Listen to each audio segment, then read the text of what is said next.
அந்த ரஞ்சிதமே தான் உங்களுக்கு விஜய்கிட்டேருந்து பாராட்டை பெற்று தந்தது. எப்படி இருந்தது? எனக்கு நிஜமாலே நம்ப முடியல. ஏன்னா சார் நம்ம பிளான் வியூஸ் வர்றது கூட ஏதோ சொல்லலாம் சார்.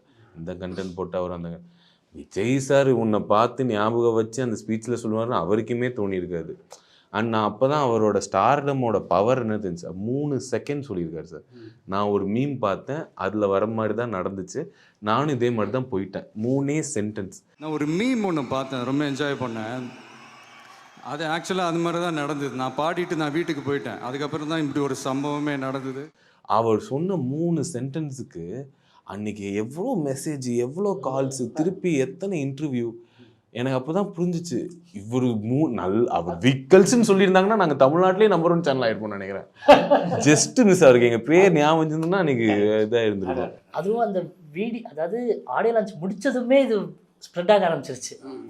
ப்ராப்பர் வீடியோவாவோ இல்லை அவங்க அந்த அனௌன்ஸ்மெண்ட் அப்படி கூட வரல. அங்கே இது ஸ்டேஜ்ல சொன்னதுமே சுட வருது, பேசுறாங்க. அங்கேருந்து எல்லாரும் அங்கேருந்து விஜய் சார் உங்களை பற்றி பேசிட்டு மெசேஜ் வந்துட்டே இருக்கும். விஜய் சார் எப்போ பேசினாரு, இன்னைக்கு ஆடியோ லான்ச் எப்படி பேசியிருப்பாருன்னு உள்ளவேன்னு பார்த்தா 8 நிமிஷம் வீடியோ அமைச்சிருக்காங்க. அதில் கடைசியில் 7வது நிமிஷம் 3 செகண்ட் பேசியிருக்காரு. அப்போ எனக்கு இன்னொன்று புரிஞ்சது, எவ்வளோ பேர் ஒரு ஏக்கத்தில் இருக்காங்க.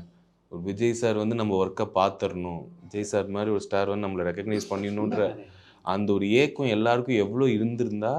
அவர் 3 சென்டென்ஸ், அது சொன்ன 3 சென்டென்ஸுக்கு வந்து அவ்வளோ ஒரு அட்டென்ஷன். திருப்பி வந்து இன்டர்வியூ எங்களுக்கான ஒரு பாயிண்ட்ல இன்டர்வியூவில் என்ன சொல்லணும்னு தெரியல. ஏன்னா முதல் இன்டர்வியூவில் இதெல்லாம் சொல்லிட்டோம் நாங்கள், சூப்பராக இருந்துச்சுங்க, நம்பவே முடியல. திருப்பி சொல்லுங்கள் எப்படி இருந்துச்சு, சூப்பராக இருந்துச்சுங்க.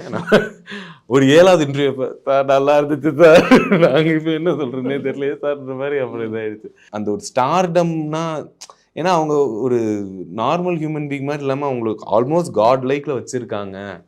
அது எப்படி சொல்கிறது, அவங்க வாயிலேருந்து வந்ததே வந்து ஒரு பெரிய ஒரு விஷயமா இருந்துச்சு.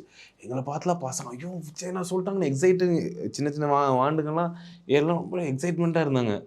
எங்கள் அப்பா கிட்ட போய் சொல்கிறேன், அவர் மட்டும் தான் எக்ஸைட்மெண்ட் இல்லாமல் இருந்த ஒரே ஆள் நினைக்கிறேன். மிச்சம் எல்லாருமே என்னை சுற்றி ரொம்ப எக்ஸைட்டடாக இருந்தாங்க அன்றைக்கி ஒரு நாள். அது நிஜமாலே ஒரு சரியலான மூமெண்ட்டாக ரொம்ப பிளெஸ்டாக ஃபீல் பண்ணேன். சரி, எனக்கு இந்த டைம் கேம்லலாம் அவ்வளோ நம்பிக்கை இல்லை, பட் அன்றைக்கி நம்பினேன் இது கண்டிப்பாக ஏதோ நல்ல டைம் தான் போல், இல்லாட்டி இது நடந்திருக்க வாய்ப்பு இல்லை அப்படின்ட்டு. இது ஒரு பெரிய அப்ரிசியேஷன். ஆமாம்.